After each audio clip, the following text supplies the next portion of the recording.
How's it going? It is a good day to be back. We are in a paper trade right now live. So anyone that's why I'm gonna go over today, the paper trade, the reason for it, simple, just this 2-minute inversion right here. I will add 2 more micros if we can get a inversion of this. That's the trade we're in right now on paper. Just kind of show that out there. I've been killing on paper today, trading micros, up $1,000 on the paper. If only it was that easy on our actual account. But today was pretty interesting. I'm not really the biggest fan of my trading today. Reason for that, we'll go over, right? I made some money and I took a great trade, but I didn't really benefit from it very much at all. So definitely want to go over that. And let's just go over to the NQ chart so that we don't see this trade playing out and getting in our way. Going into the morning, right, I was very, very, very bullish bias for the week, right? But that doesn't mean that we're bullish bias on the day and that we have to take shorts or longs. We don't have to take a trade in the direction of our bias just because it's our bias. So that was one thing. And I also was just looking at the chart and realized, yes, we're going towards all-time highs. Yes, we gapped up for the week. I do think that Monday is going to manipulate us lower like we're doing, and then we're going to see a rally the rest of the week. I want to see a follow-through. I think we are bullish. Why do I think we're bullish? It's end of the year, right? I think the year wants to pump up one more time, liquidate all the long or the shorts, maybe just have one more rally, the Christmas rally, and see what happens. I don't really know. I'm not an economist, right? I don't know. I don't really know why, but the chart, I know what the chart's telling me. The chart's telling me bullish, right? We kept failing to do anything last week other than go up. We weren't sweeping lows. We were just going and going and going. So that also does look like low resistance liquidity get ran at some point, but we held discount we held in a discounted area in a 4-hour PD array right here, this gap right here, if you extend it out. We bounced out of there perfectly, which is discount of this whole move up. And we've been bullish ever since, and I just don't see any way that we stop before all-time highs. Again, I'm bullish until proven otherwise. If we start breaking structure on the 4-hour, the 1-hour to the downside, we start getting displacement, we start getting bearish fair value gaps on the higher time frame, then yes, of course, I'll flip my bias and my narrative for the week. But that's what I was looking at going into the morning. We drop onto the 1-hour. There's really not much going on this chart besides the equal lows we left the other day and then all of these lows that we have to run. There's not really anything going on the 1-hour. Why? There's really no fair value gaps here. The main target and the main point of interest today was the new week gap. And that's normally not the case. Normally the new week gap isn't that big of a deal for me. But today I really wanted to see the new week gap, see something happen there. I think that's where the most confluence will come from because it's basically a fair value gap there where we don't have any fair value gap anywhere else. Anywhere else under price here, there's no 1-hour or higher fair value gap. It's all just wicks. So keeping that in mind, there's no 4-hour fair value gap that hasn't been disrespected. There's no 1-hour. So this is the only real imbalance that we have to really play price to or off. 30 minutes or the 15-minute going into open here. Open was around, was this candle here. So we were just climbing up. And at this point, I wasn't going to take a long up here until we pulled back and took out these lows and got to the new week gap. I wanted to see the new week gap get tested first. Off open, I saw this that I paper traded, right? If we look, I took a paper short, and I guess we will go. I'll just close this trade. If we do look at the paper trade, though, account, I will use the executions. We got a short off open. Right here when the 5-minute inverse, this candle came in, took some profit, went break even, took some more profit. Boom, that was a nice move down. Again, why did I take it? The 5-minute got inversed here. I didn't take it on my actual evaluation just because this was right off open. Literally the first candle on market open. Then I took a long whenever this 1-minute fair value gap broke to the upside. As you can see, the execution mark here, we got in long on this candle when it closed, and we took profits at this high and trailed our runners. That was the 2 paper trades that put us up on the day. And those were very solid trades. Why was this one good? We swept these lows out right here, which was like the 9 o'clock lows. we were holding a very bullish. This is a very, very, very bullish 5-minute candle right here. We have a 46-point wick, and that's at least the target. So 46 points gets met right here and runs a little higher. Where did I take my trade? I took my trade on this 5-minute chart. So if we go to our account here and we look at our entry, if we look at our entry here, we have, the executions. Let's go to the 1 minute. So if we go here on the executions, we have the live executions, obviously. We got in at 21:05, which was around here. We kind of got in a little bit late, but I wanted to see how we reacted to this. And I got stopped out at 58, which is right here. Reason for that is a mistake. Look at my account balance. 1,999.7. I was trying to lock in $2,000. Don't know why. That's the mistake we're gonna go over. I don't know why. I just don't know why, man. I don't know why I was worried about that. But we got a big move off open, more than 50 points, or not off open, right after the candle closed. My original trade was gonna look something like this. Just get in here, target the new week gap. Would have been a beautiful 100 points, risking around 30 points. And yeah, we ended up not managing our trade that way. We saw this low, and it was about 55 points, and I was like, you know what? What if it reversed at that low? Let me make sure to bank in something, right? And yeah, I just was too worried about banking in profit rather than anything else. And, we ended up missing out. And I'll show the trade execution here, the live trade. Right here. So we get into the trade. We waited a little bit, right? We waited a little bit, and I wanted to see. So it closed there, and I wanted to see us come back up, retest the 5-minute. I should have shorted right when it hit the 5-minute. I should have trusted. But I took it with 1 micro. So I want to keep that in mind. I took this trade with 1 micro. So that shows I didn't have utmost confidence. The reason for that is a no news Monday and a weird week, right? Thanksgiving week. Monday, literally no news on the chart. Thursday is a day off. Friday's probably going to be bad. So it's a weird week for me. A little bit hesitant.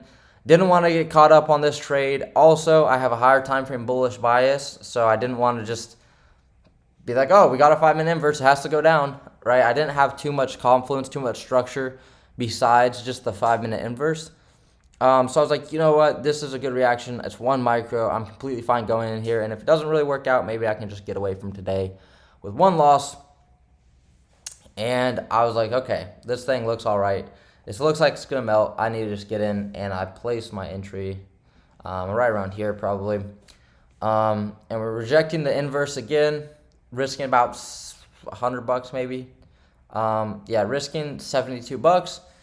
And I was like, okay, cool. This is a good trade. And I set my take profit at the new week gap. We know the new week gap would have hit if I just would have been patient. That would have been $191. And that would have been another $100 that I don't have in my account balance right now, which would mean I'm another $100 closer to passing my evaluation. So these are all mistakes that I make. And we'll see how I manage this live. But for all of you guys that say, oh, I need to not worry about P&L. I know. I understand. I understand. I don't know how to convey that I understand, but I do. I did go to break even there because of that momentum. I didn't really want to see us rebalance, especially after inversing this 1-minute fair value gap.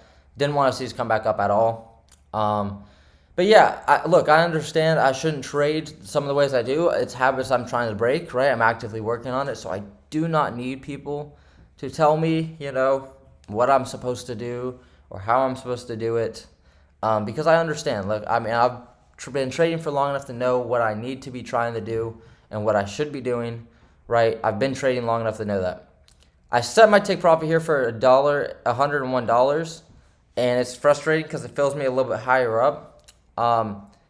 It filled me at 58, I believe, which is crazy because I don't really know how it fills me at 58 because if we look where we put our stop, we put our stop at 54, so it filled me at 58, which is annoying, but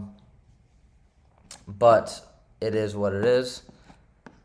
But yeah, that was the trade, and obviously if we just let the trade play out to the new week gap, we would have hit our 100-ish points, and we would have had a great day. So what do I need to learn from this? Well, like I've learned before, just have more belief in the trade, right? Have more belief in the trade.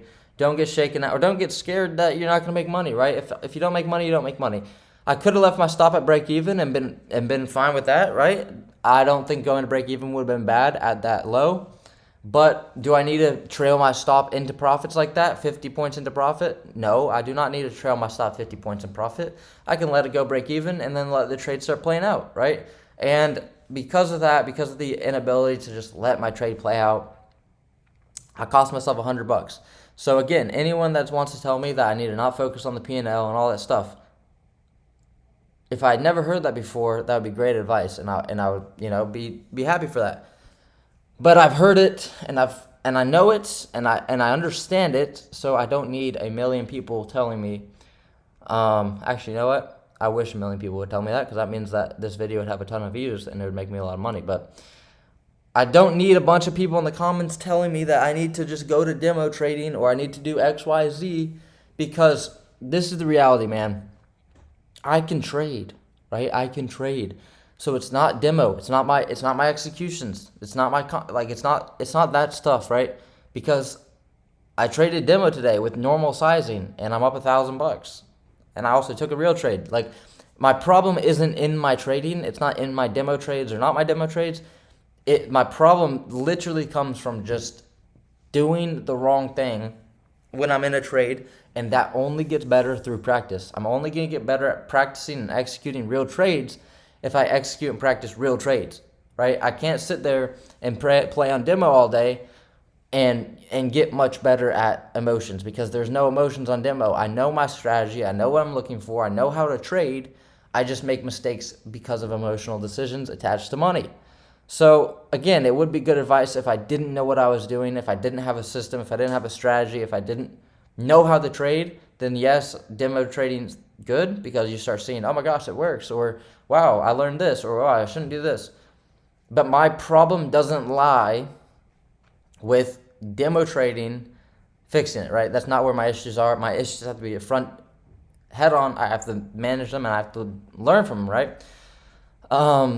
Which is what I'm trying to do. So this type of price action here is more of what you'd expect from the No News Monday, which is what we're getting. No News Monday price action here. We're not taking lows or highs, and we're just kind of ranging. So if you were trying to take longs, I took a few like you guys saw on paper. I took some paper trades. Right, this paper trade long didn't work. And this paper trade long here didn't work, right? Maybe you go break even at this high, but yeah, 2 trades not working. That shows me that the liquidity, or it's a high resistance liquidity now. And what would I say this setup is? I would say this is an B+ to A- setup, just because there's no real higher time frame conviction for shorts.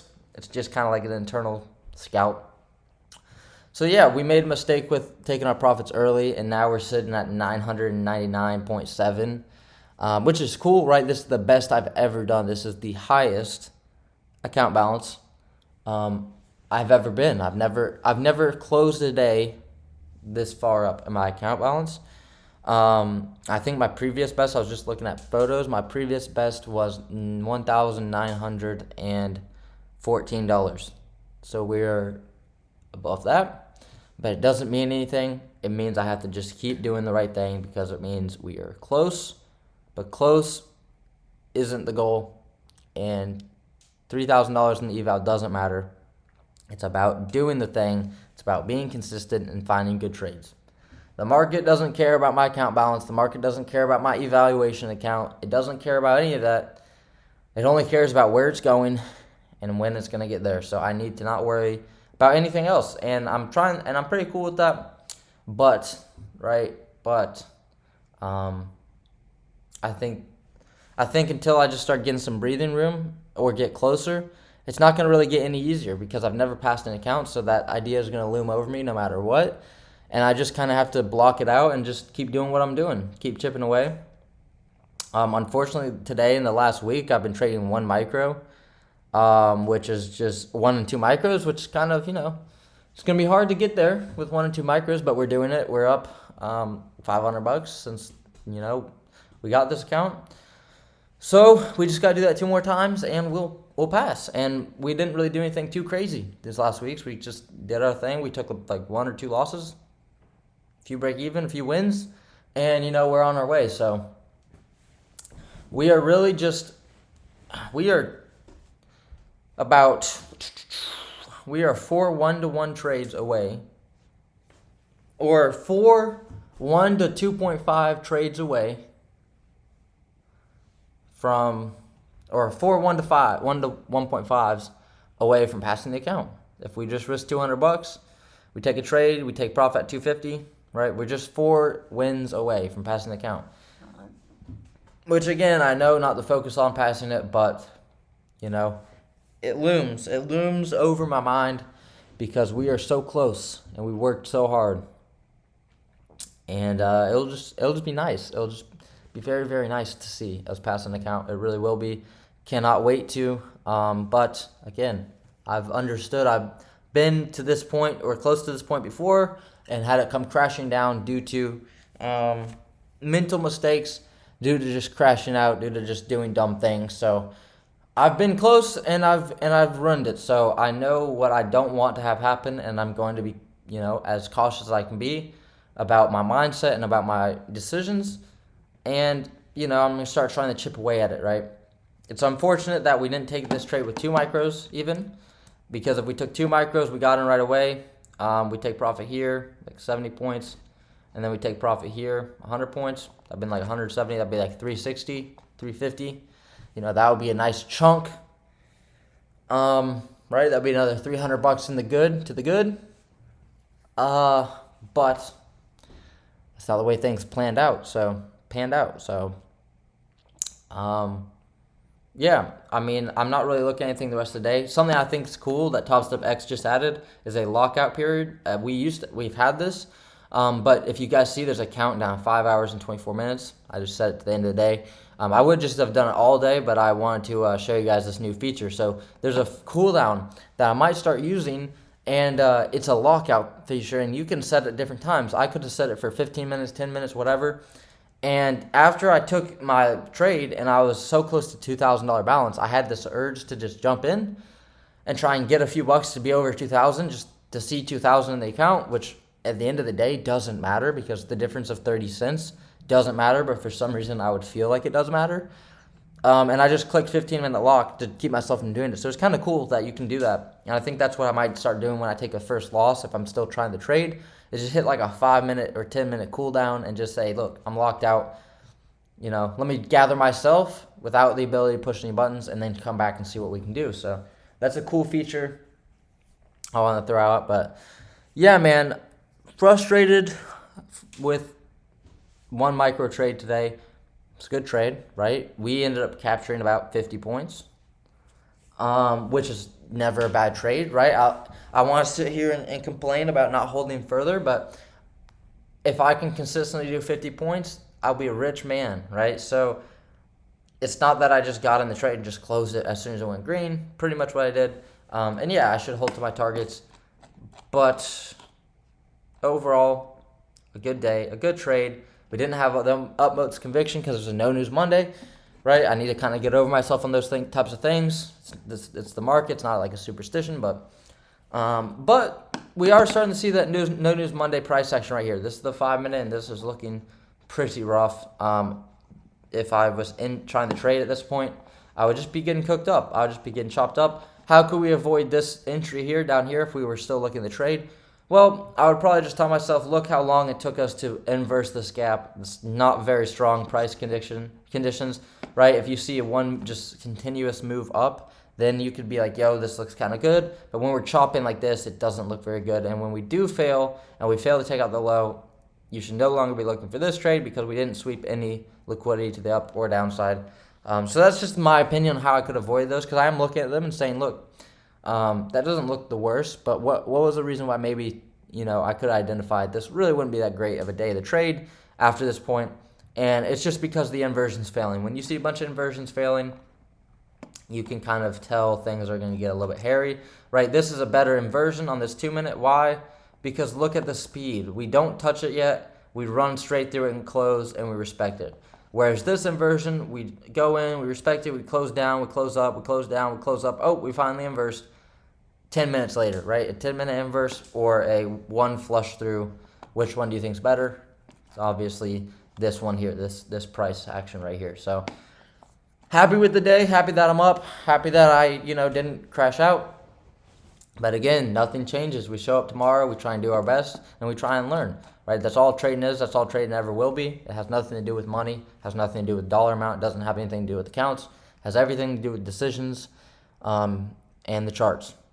Doesn't care about your P&L, doesn't care about your bias, doesn't care about anything. It only cares about where it's trying to go, and you have to be okay with that. And that's how winners are going to be made. It's all risk management. It's all psychology. That's all it is, right? What I'm doing is not hard. You have to have a strategy. Of course you do. Otherwise, how are you going to ever get into a trade? How are you ever going to have good psychology? If you don't have a strategy, you're not going to have good psychology. It's just how it works. But if you have a strategy, all that matters will be psychology, because there's things that keep me out of bad conditions, not all the time. There's things that get me into good trades, not all the time. I have these things set in place, and that's how I build experience, right? I build experience to not trade this price action because of X, Y, and Z. Like I lined out the speed that it takes to inverse. Are we sweeping liquidity? Is it known as Monday? That's experience. That's market experience. That's strategy, right? But what is getting into this trade and holding to your take profit? That's psychology. That's nothing to do with strategy. It's all to do with psychology. And yeah, that's why I need to start front running with my improvement and try and focus on, because that's where we've just been kind of losing out the most. But again, man, never going to beat myself up for a day like this. Never going to just, stress myself out about making a mistake, right? We're just going to always try and get better each day. And that's what we're doing. That's what I'm showing you guys on this channel. So super, super, super excited that we're about to hit 2,500 subscribers. We might hit it tonight, tomorrow. We're going to hit it this week, guaranteed. Super excited for that. That's just crazy. It blows my mind. That's a quarter of the way to 10K. And I mean, 10K is a dream number on YouTube. It's really, that's a mind-blowing number. 5 figures. Yeah, 5 figures on YouTube and subscribers is crazy. So the fact that we're a quarter of the way there, it seems like I was still just, posting to 0 and 1 viewers less than a year ago. I mean, I started this channel in January. It's taken me, every bit of a year to get to. It took me every bit of 6-7 months to get to 1,000 subscribers, or to get any momentum. To get 100 subscribers, it took me every bit of 6-7 months. And then we've just been growing ever since, which has been really, really cool to see, and just really, really inspiring. And I appreciate everyone that's been subscribing. Make sure, if you haven't subscribed, subscribe. We're trying to hit that 2,500. Yeah, it's been great. So, yeah, man, just really, really appreciate that. And, yeah, hopefully we have a great week coming up. I was going to drop that prop firm, or not prop firm. I was going to drop the Notion video this weekend, but I decided I'm going to drop it on Thanksgiving Day. Why? Well, because I'm not going to be trading on Thanksgiving. I'm not going to be doing a market review. So I thought, I'll give you guys the weekend without having to watch my videos, and then Thanksgiving Day, you guys will get a video from me about my Notion template, which will be sick. So, not going to keep you guys too much longer. Appreciate everyone that's subscribed and shows love. And you guys are seeing me get better every single day. I can't wait. I mean, the strides we're going to start making on YouTube and on everything and trading and in life, you guys are going to be along to see. You guys were from the ground zero. You're still at ground zero. Trust me, you're still at ground zero. So anyone that's even found my stuff and watching my stuff, you guys are going to see crazy, crazy moves. And I hope that inspires you guys, because that's my whole point with making this YouTube, is to inspire you guys and to show you guys what can happen, right? But document it because I'm at ground zero. Maybe when I started this channel, I was at -1. I was in the parking level of this building, right? Of success and in life. I was at probably -1, maybe negative even 2, because there's a lot of cars. So I was really low in the parking lot. And now I think we're at the ground floor, right? I think we're still at level 0. We're checking in. But you guys are going to see me hit level 2, 3, 4, 5, 6, 7. You know, we're going to hit that penthouse of this building. We're going to hit that top floor in the next coming years. And it'll be a great journey, man. You guys are still at ground level 0. So shout out to everyone that was here with me at -1, -2 when I was parking the car, starting to get to the lobby. Now I'm at the lobby. Yeah, I can see where the elevator is, and I can see the stairs. So it's just gonna be, am I taking the stairs and climbing up, or am I gonna take the elevator and shoot up? Right? Only time will tell. That's God's plan, God's timing. But I'm really excited, and I'm just happy with the progress I've been making. So that might be a corny analogy. Maybe it doesn't even make sense, but to me, it makes sense, and I'm really just excited for the future. So, and to keep working. I will see you guys tomorrow. Go to the gym, go do something, be outside, whatever. It's a great day. Get off the charts, get off the computers, get off the TikTok, doom scrolling, and just have a good day, man. And I'll see you guys tomorrow. Peace.